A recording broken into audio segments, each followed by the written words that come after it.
किसी ने बड़े कमाल की बात कही है कि अंत समय में तो सिर्फ फिल्मों में अच्छा होता है, असल जिंदगी में अंत में कुछ भी ठीक नहीं होता।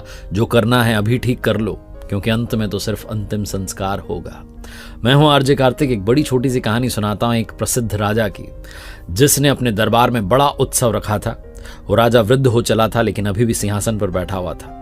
और उत्सव में उसने अलग अलग राज्यों के राजाओं को बुलाया था। एक राज्य की सुप्रसिद्ध नर्तकी थी, उसको बुलाया था, और साथ में अपने गुरुजी को बुलाया था। अब गुरुजी जब आ गए दरबार में, तो उनके पास में तो कुछ था नहीं देने के लिए नर्तकी को। तो राजा ने एक स्वर्ण मुद्राओं से भरी थैली दे दी कि जब भी आपको नृत्य अच्छा लगे अपनी ओर से आप दे दीजिएगा पुरस्कार में। पूरी रात नृत्य चलता रहा, पूरी रात जो है नृत्य का उत्सव चलता रहा। और जब ब्रह्म बेला आई, सुबह का समय आया, तो जो तबला बजा रहा था, संगीत दे रहा था, वो ऊँघने लगा, उसको नींद आने लगी। नर्तकी ने धीरे से देखा कि तो ऊँघ रहा है। राजा को पता चल गया, तो राजा जो है इसको दंड दे देगा, इसको सजा मिल जाएगी। तो इसलिए नर्तकी ने अपने तबले वाले को जगाने के लिए, आगाह करने के लिए एक दोहा पढ़ा कि घड़ी गई थोड़ी रही, या में पल पल जाए, एक पलक के कारणे यूं ना कलंक लगाए, यूं ना जन्म गंवाए। जैसे ही ये बात तबले वाले ने सुनी, वो अलर्ट हो गया, सतर्क हो गया और शानदार तरीके से बजाने लगा तबला। और जैसे ये बात बाकी लोगों ने वहां पर सुनी, जो राजा का बेटा था, जो युवराज था, वो दौड़ के आया और उसने अपना मुकुट नर्तकी को दे दिया कि ये मेरी ओर से आपके लिए। तभी जो राजा की बेटी थी, राजकुमारी थी, वो दौड़ के आई और उसने अपना हार जो है नर्तकी को दे दिया कि मेरी ओर से भेंट आपके लिए। तभी गुरुजी अपने आसन से उठे और जाकर के स्वर्ण मुद्राओं की पूरी थैली उसको दे दी कि सब तुम्हारा, मैं चला। जहां राजा ने देखा कि सबको एक दोहा बोलकर के नर्तकी ने लूट लिया है, तो राजा अपने सिंहासन से खड़ा हुआ और कहने लगा कि क्या बदतमीजी चल रही है।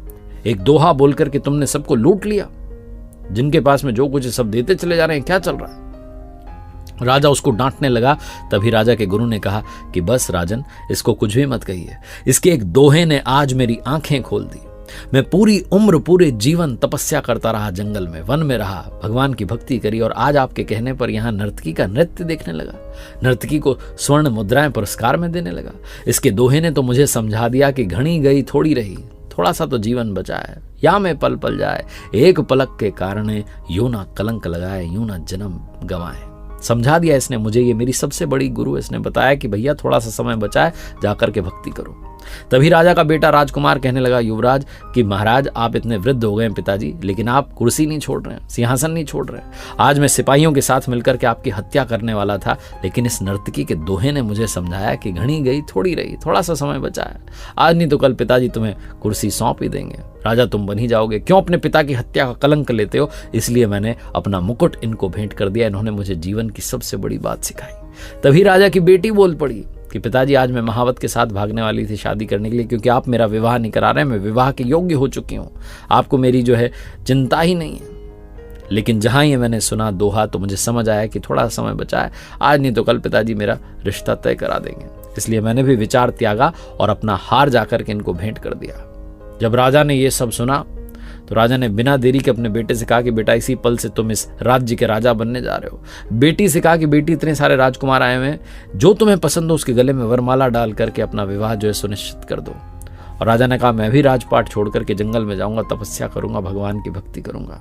राजा का भी जो है मन बदल गया। और जब ये सब होने लगा, तो नर्तकी ने सोचा कि मेरे एक दोहे ने सबके जीवन को पलट दिया, और मैं अभी भी यही कर रही हूं। नर्तकी ने भी डिसीजन लिया कि वो नृत्य का काम छोड़ करके अब भगवान की भक्ति करेगी, क्योंकि घड़ी गई थोड़ी रही, या में पल पल जाए।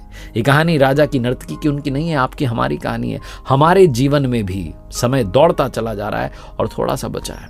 इस थोड़े से समय में कुछ ऐसा कीजिए कि कलंक ना लगे, बल्कि आपका उद्धार हो जाए। कुछ अच्छा करके दिखाइए। इसीलिए मैं कहता हूं, कर दिखाओ कुछ ऐसा कि दुनिया करना चाहे आपके जैसा।